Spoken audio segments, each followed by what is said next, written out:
Students welcome to my channel pi world. आज आप लोगों को लाज ऑफ एक्सपोनेंट जो हैं वो मुकम्मल डिटेल से करवाऊंगा ताकि आप किसी किस्म की भी जो एक्सरसाइज 2.15 में क्वेश्चन आएंगे उसमें आपको प्रॉब्लम ना हो।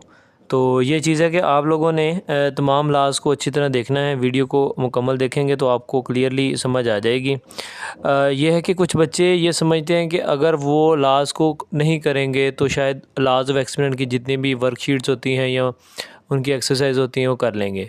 तो ऐसा नहीं है। लाज आर द बेसिक। आप इनको नहीं करेंगे आपको समझ नहीं आएगी, आप क्वेश्चन नहीं कर पाएंगे। ठीक है, तो ये चीज़ है कि आप लोग लाजमी लाज की एक्सरसाइज से पहले तैयारी करें और फिर एक्सरसाइज को अटैम्प्ट किया करें। ठीक है, तो स्टार्ट करते हैं। Law of sum of power, first इसका जो है वो रूल है, कहते हैं कि अगर सेम बेसिस हों, क्या बेसिस और कॉन्सेप्ट दोबारा दे देता हूँ पावर्स का।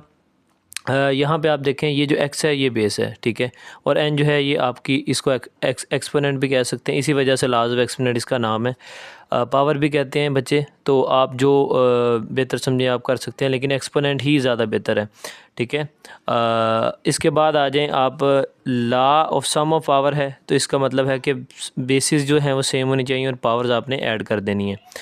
ये रूल है कब, जब बीच में मल्टीप्लाई हो। ये यहाँ पे बच्चे कंफ्यूज होते हैं कि सर सेंटर में क्या हो, सेंटर में मल्टीप्लाई हो तब ही आपने पावर्स ऐड करनी हैं अगर सेम बेसिस हो तो उसकी एग्जांपल भी साथ मैंने की हुई है।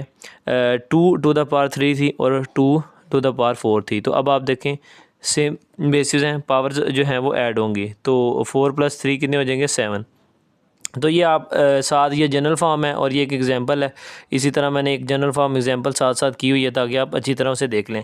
सेकंड है law of quotient of powers with same base. ठीक है, कोशेंट कहते हैं आप डिवीज़न को। ठीक है, आपने डिवीज़न भी पढ़ी है, उसमें जो डिवाइड का होता है वो कोशेंट में आ जाता है। तो यहाँ पे आप देख लें, अगर दो सेम बेसिस हों विद डिफरेंट पावर्स, ठीक है, same basis with different power, but in centre क्या हो, डिवाइड हो, तो आपने सिंपली क्या करना है कि अब जहाँ पे पहले हम मल्टीप्लाई था ऐड कर रहे थे, यहाँ पे डिवाइड आ गया तो माइनस करेंगे। तो 4 - 3 आ जाएगा। मैंने एग्जांपल लिया 2 to the power 4 multiply by 2 to the power 3।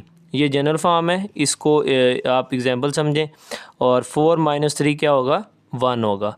एक और एग्जांपल लिए 5 की पावर 4 है मल्टीप्लाई बाय 5 की पावर 7 है।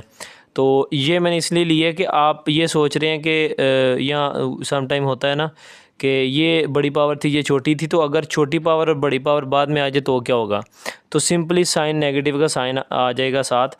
करवानी सब्ट्रैक्ट ही होती हैं। ठीक है, तो इसका भी आगे सोल्यूशन आएगा, आपको पता चलेगा कि नेगेटिव पावर हो तो क्या करते हैं।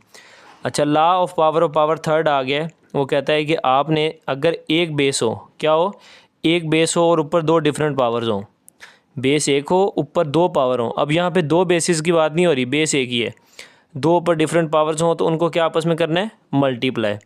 तो वो हो भी मल्टीप्लाई रही होंगी तो उन्हें मल्टीप्लाई करवा देना है। लाइक 6 जो है वो बेस है और 4 टू द पावर ऊपर 4 है और होल के पावर जो है वो 2 है, तो 4 × 2 क्या होगा, 8 आ जाएगा। ठीक है, पावर्स यहाँ पे ऐड नहीं करनी स्टूडेंट्स, आप लोग ऐड भी कर देते हैं। कुछ बच्चे जो हैं वो उतने टाइम लिख के फिर मल्टीप्लाई करने लग पड़ते हैं। तो मेरा ख्याल बेसिकली ये ज़्यादा बेस्ट है कि आप सिंपली रूल याद रखें। रूल क्या कह रहा है कि आप 4 को मल्टीप्लाई बाय 2 करें तो ज़्यादा बेहतर है। उसके बाद आ जाए law of power of product में, यानी फोर्थ लॉ जो है वो कहता है कि आपने x की power m multiply by y की पावर m, यानी अब आप देखें दोनों बेसिस डिफरेंट हैं, पावर सेम्स हैं। अच्छा, पहले हम जो करते रहे उनमें क्या था कि पहले दो में सेम बेसिस थी, पावर डिफरेंट थी। अब यहाँ पे बेसिस डिफरेंट है और पावर सेम है, तो क्या करना है, तो आपने ऐसा करना है कि अगर सेम पावर्स हैं या एक्सपोनेंट सेम है, जिन्हें कह लें कि 5 और 3 डिफरेंट बेसिस हैं, तो उनको क्लोज़ कर दें एक में और होल के ऊपर जो है वो पावर ले आएँ। ये दोनों पावर जो हैं वो एक बार लिखी जाएंगी, सेम थी ना तो उन्हें एक बार लिखना है। ठीक है, और 5 को मल्टीप्लाई करवा देना है 3 से, तो 5 × 3 = 15 की होल की पावर 2 आ जाएगी। इसकी जनरल फॉर्म देख लें, एक्स वाई मैंने एक डिफरेंट लिए हैं, वाई वाई एम एम जो सेम उनकी पावर्स हैं तो वो बाहर आ गया सेम एज इट इज़, और एक्स वाई जो है वो मल्टीप्लाई में लिखा गया है। ठीक है, वेरिएबल इसी तरह मल्टीप्लाई में आते हैं, एक्चुअली कुछ होता नहीं है, वैसे ही लिखे जाते हैं। ला ऑफ पावर ऑफ कोशेंट 5 वाला आपके पास ला आ गया है।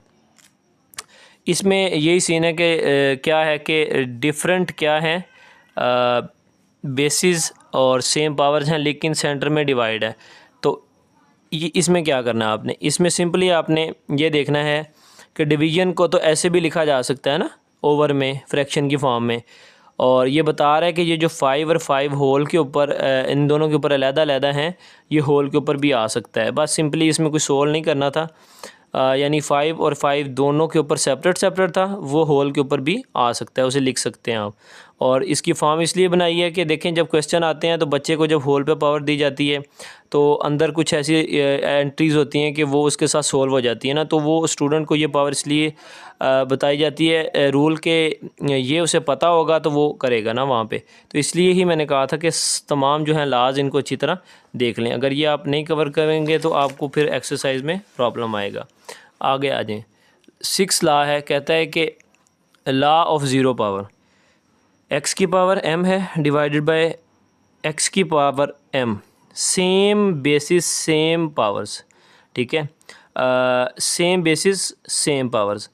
तब ही पावर ज़ीरो होती है जब सेम बेस और सेम उनकी पावर्स हों तो वो आपस में डिवाइड हो रही हो, ठीक है। अब यहाँ पे x की पावर m माइनस m क्या हो जाएगी, ज़ीरो। m में से m निकलेगा तो ज़ीरो बचेगा ना, एक जनरल सी फॉर्म है। और ज़ीरो कभी भी किसी भी बेस के ऊपर ज़ीरो पावर आ जाए तो वो 1 के इक्वल लिखा जा सकता है और लिखते भी हैं। यहाँ पे आ जाएँ, 5 माइनस 5 क्या होगा, ज़ीरो।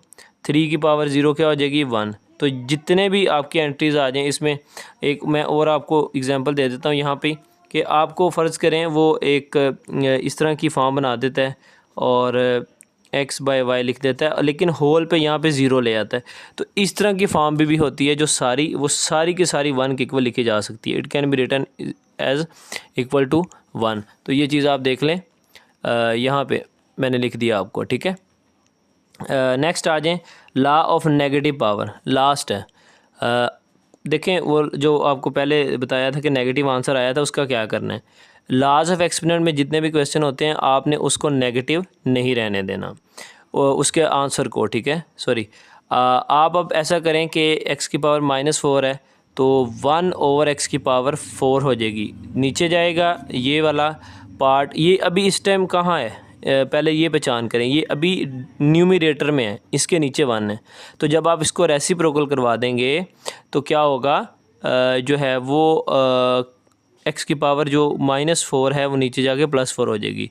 ये इसकी जनरल फॉर्म है। तो अभी के लिए इतना ही, बाकी आपको नेक्स्ट आपकी एक्सरसाइज करवाएंगे तो डिटेल में आपको उसके बारे में भी सारी इन्फॉर्मेशन दे देंगे।